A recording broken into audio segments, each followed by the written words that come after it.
Hello කොහොමද කට්ටිය සුබ අලුත් අවුරුද්දක් වේවා කියලා ප්‍රාර්ථනා කරනවා ඔයගොල්ලෝ හැම දිනාටම.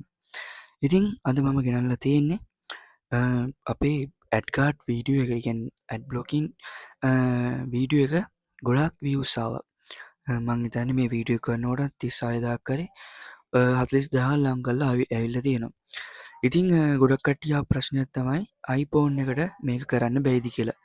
ඉතින් මං හොයලා මං හොයාගත්තා මේ වීඩියෝ එකක් තිබ්බා. ඒක iPhone වලට හරියනවා කියලා තිබ්බා. ඉතින් මම හිතුවා මේ වීඩියෝ ඔයගොල්ලොත් එක්ක ෂෙයා කරගන්න. ඉතින් අපි බලමු මේක කොහොමද ඇඩ් කාඩ් එක iPhone එකට අපි කරගන්න කියලා. ඉතින් මේකට ඔයගොල්ලොන්ගේ Safari එකකින් යන්න. Safari එක ඔයගොල්ලෝ Google එක තියෙනවා නම් Google එකකින් යන්න කෙලින්ම. මම මේ විදිහට Safari එකෙන් ගිහිල්ලා Google එක ක්ලික් කරගන්නවා. ඊට පස්සේ මෙතන සර්ච් කරගන්නවා ඇඩ් කාඩ් කියලා. ඇඩ්ගාඩ්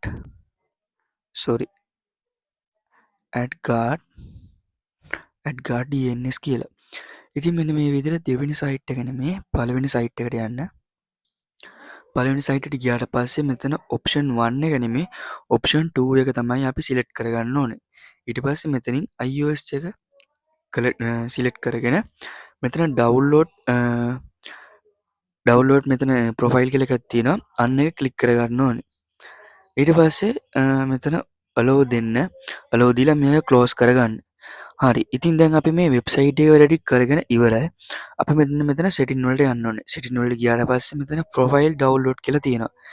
ඉතින් අන්න ඒකෙන් ඔයගොල්ලෝ පේනවා ඇති මෙතන උඩ install කියලා බටන් එකක් තියෙනවා. අන්න ක්ලික් කරගත්තම ඔයගොල්ලෝගේ password එක දෙන්න. ඊට පස්සේ මෙතන ආයෙ install කියලා එකක් තියෙනවා. අන්න ඒක දීලා install කරගන්න තියෙනවා. ඉතින් install වුණාට පස්සේ මෙතන verified කියලා වැටේ. install වුණාට පස්සේ හරි. ඉතින් ඊට පස්සේ ඔයගොල්ලෝ මෙන්න මෙතන පල්ලෙහාටම ගිහිල්ලා මෙතන තියෙනවා general setting වල පල්ලෙහාටම ගියාට පස්සේ මෙතන තියෙනවා VPN and device management.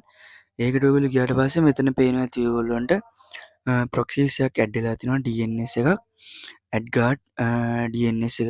ඉතින් මේක DNS එක add වෙලා තමයි තියෙන්නේ අපි දාපු DNS එක. ඉතින් දැන් ඔයගොල්ලන්ට ad block වෙලා තියෙන්නේ. ඉතින් ඒක තමයි අද මම ඔයගොල්ලෝ ගෙනාපු DNS එක. ඉතින් අපි අරක කරේ setting වලින්ම DNS set කරගත්ත එක. මේකේ අපි වෙනම DNS එක download කරගත්තා. ඉතින් මං හිතනවා ඔයගොල්ලන්ට මේ වීඩියෝ එක ගොඩක් වැදගත් වෙන්න ඇති කියලා iPhone users ලට.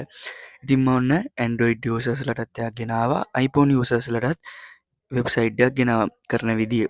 ඉතින් මේකත් setting වලින්ම තමයි මම අරගත් කරේ setting වලින්ම. ඉතින් මේකත් ඔයගොල්ලන්ට ඔන්න setting වලින්ම කරගන්න විදියක් ගෙනාවා. හරි. ඉතින් අද වීඩියෝ ගොඩක් වැදගත් වෙන්නද කියලා හිතනවා. ඉතින් වීඩියෝ වැදගත් වුණා නම් අපේ YouTube channel එක subscribe කරලා bell icon එකත් click කරලා තියාගන්න. මේ වගේ වීඩියෝ එකක් ගෙනාපු ගමන් join වෙන්න පුළුවන් අපිත් එක්ක.